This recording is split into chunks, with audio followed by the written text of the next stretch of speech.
I never thought that the child I carried for 9 long months, the child whose tiny hands once clung to mine as if I were her entire world, would one day look at me as if I were nothing but a stain on her happiness. But life has a cruel way of shattering even the strongest hearts. I was 67, frail in body, but still strong in love. My daughter's wedding day was supposed to be my proudest moment, the reward for a lifetime of sacrifice.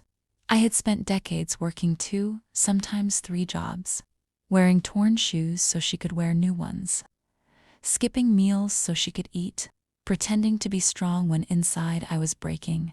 Every wrinkle on my face carried the story of a night spent awake, praying for her future, begging God to give her the life I never had. That morning, I wore my best dress. It wasn't elegant or expensive, just a plain navy blue gown I had saved for special occasions.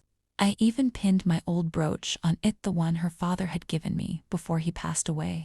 I looked in the mirror and whispered to myself, "Today, she will see all of my love in my eyes." But when I arrived at the wedding hall, I saw the look on her face. It wasn't joy, it wasn't gratitude, it was disgust. She glanced at me the way a stranger would look at an unwanted beggar. Then it happened. She stood up in front of the guests, in her perfect white gown, her voice sharp as a knife. "Mom, I told you not to wear that hideous dress. You look embarrassing. You've always been a burden. This is my day, not yours. Please." Her words struck me harder than any blow. A silence fell across the hall, whispers filling the gaps. I felt every eye burning into me, some pitying, some judging, but none daring to intervene. My heart crumbled into dust. I wanted to scream, a burden. Was I a burden when I stayed hungry so you could eat? Was I a burden when I sold my wedding ring to pay your school fees? Was I a burden when I wiped your tears at midnight, telling you that life would get better? But no words came out. Only a heavy, suffocating pain sat in my chest. I felt the ground tilt beneath me as if the universe itself was ashamed of me. I lowered my head, hiding the tears that betrayed my attempt to look strong. My hands trembled as I clutched my old purse, the same one I had carried for years, stitched and restitched until it barely held together, just like me. With each step toward the door, the laughter and music of the wedding seemed to grow louder, mocking me. I could barely breathe.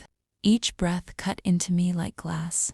I thought, so this is how my story ends, with the one person I loved more than life itself, casting me aside like trash. I walked out of the hall alone, leaving behind not just a wedding, but a daughter I no longer recognized. Little did I know, the silence I left behind would soon be broken in the most unexpected way. As I walked toward the exit, my vision blurred with tears. The hall behind me echoed with whispers, gasps, and judgmental stares. My chest burned with a pain no words could describe. My daughter had not just pushed me away, she had carved me out of her life in front of strangers. But then, a chair scraped against the floor. The sound was sharp, cutting through the suffocating silence. It was the groom. He had risen to his feet. He looked not at me, but at the woman he was about to marry. His voice trembled, not from fear, but from fury. "Enough. What I just witnessed is the most disgusting act I've ever seen in my life." The crowd froze. Even my daughter's perfect smile faltered. She blinked at him, confused. "What?" she stammered.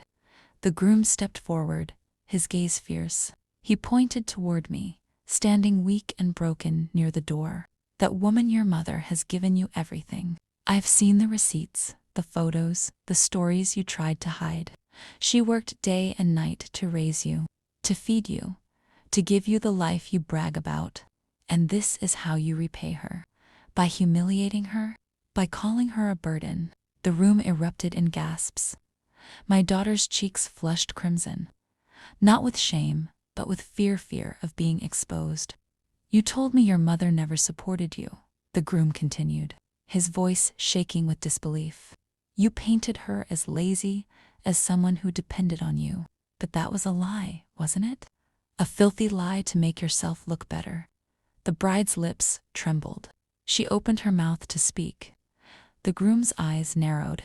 How can I marry someone who can spit venom at the very woman who gave her life? If you can betray her, the one who loved you unconditionally, what chance do I have? What chance does any man have with you? My daughter reached out to him, desperation dripping from her trembling hands. No, please. You don't understand. She don't, he snapped, his voice echoing against the decorated walls. Don't you dare justify cruelty. No amount of excuses can erase what you just did in front of all of us. I stood frozen, my tears now flowing for a different reason. For the first time, someone had spoken for me. For the first time in years, I wasn't invisible.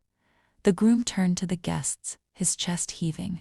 Ladies and gentlemen, I cannot marry this woman. Not today, not ever. A heart that disrespects its own mother is a heart too rotten to love anyone else. The silence was deafening. My daughter's perfect wedding dress suddenly looked like a costume, her crown of flowers like thorns. She fell to her knees, pleading, but the groom stepped back, disgust written across his face. In that moment, the fairy tale she had built crumbled to dust, and me. I stood there, trembling, torn between sorrow and an unfamiliar feeling rising slowly within me, relief.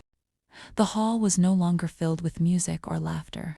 It was filled with silence so sharp it cut deeper than a blade. My daughter, once glowing in her white gown, was now trembling, her makeup streaked by tears, her voice cracking as she tried to speak. Please, please don't leave me. Clutching at the sleeve of his suit, but he pulled away, his face twisted in disgust. Leave you, he said coldly. You just destroyed yourself.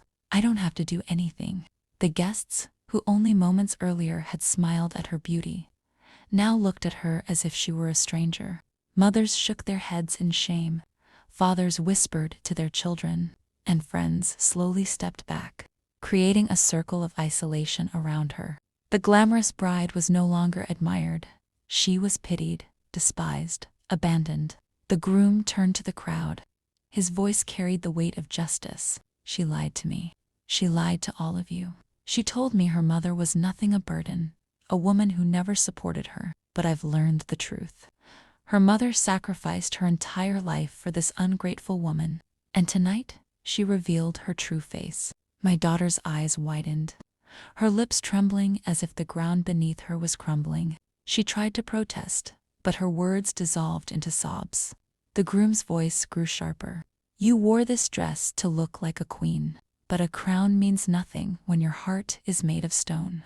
I will not marry a woman who humiliates her own mother. If this is love, I want no part in it. And then he walked away. Just like that, the man who promised her forever left her standing in ruins. A loud gasp rippled through the crowd. Guests began to leave, shaking their heads in disbelief. The flowers that had once seemed so vibrant now looked like wilted decorations at a funeral. The wedding cake stood untouched, as if mocking her with sweetness she would never taste. My daughter collapsed onto the floor, her hands covering her face, her cries echoing through the emptying hall. But no one rushed to comfort her. Her friends who once adored her quietly slipped away. Even her in-laws turned their backs, whispering, if she can treat her own mother like this, how could she ever respect us? For the first time in her life, she stood completely alone. No applause, no admiration, no sympathy. Only the bitter truth of her own cruelty staring back at her. And me. I stood at the doorway. I had imagined this day would be filled with tears of joy. Instead, it was soaked with tears of betrayal. Yet somewhere, deep inside the storm of grief, a small flame flickered justice. Because at last, the world had seen what I had carried alone for years. My daughter's lies had burned to ashes, and she was left with nothing but the weight of her own choices. The wedding was over, but my story, my life, was just beginning. The wedding hall emptied like a storm had passed through. Flowers lay trampled, laughter had turned into whispers, and in the center of it all sat my daughter, broken and alone. Her white gown, once a symbol of joy, now looked like chains of shame wrapped around her trembling body. I stood at the doorway frozen, my heart torn in 1,000 pieces. Every part of me wanted to run to her, to lift her up, to hold her like I did when she was a child crying in the night. But then I remembered her words. "You're a burden. You embarrass me. Leave." Those words replayed in my head like knives carving into my soul. This was not the daughter I raised with sleepless nights and empty stomachs. This was someone else, someone who had chosen pride over love, lies over truth. I turned away. For the first time in my life, I didn't chase after her tears. That night, I sat alone in my small room, staring at the faded photographs of her childhood. I remembered the nights I worked until my hands bled, the mornings I walked miles to save bus fare, the days I wore torn shoes so she could wear polished ones. And now, I had nothing, no daughter, no family, only silence. But in that silence, something changed. The pain, as heavy as it was, began to turn into strength. I realized that my worth had never been tied to her gratitude. My sacrifices were not worthless just because she failed to see them. My life was not over because for the first time, I had the chance to live it for myself. In the weeks that followed, I cut ties with her. No calls, no visits, no desperate reaching out. She begged yes after the groom left her, after friends abandoned her, after the world saw her for who she was. She knocked on my door with swollen eyes, but I didn't open it. Not because I hated her, but because I finally loved myself enough to stop being used. I started volunteering at a community center, helping children who had no one. Their small arms wrapped around me with a purity my own daughter had long forgotten. In their laughter, I found healing. In their love, I discovered a new family not bound by blood, but by kindness and respect. One evening, as the sun set in burning shades of red, I whispered to myself, "Sometimes, losing a child is the price of gaining yourself." And my daughter, her fairy tale was over. No husband, no friends, no shining reputation. She was left alone to face the shadows of her choices. That was her punishment, by my hands. As for me, I was finally free. After a lifetime of sacrifice, I stepped into a new donut as someone's burden. Not as someone's shadow, but as a woman who had found her worth, her voice, and her true family, because the truth is simple. A child who betrays their parent loses more than a wedding. They lose the one love that was pure, eternal, and irreplaceable.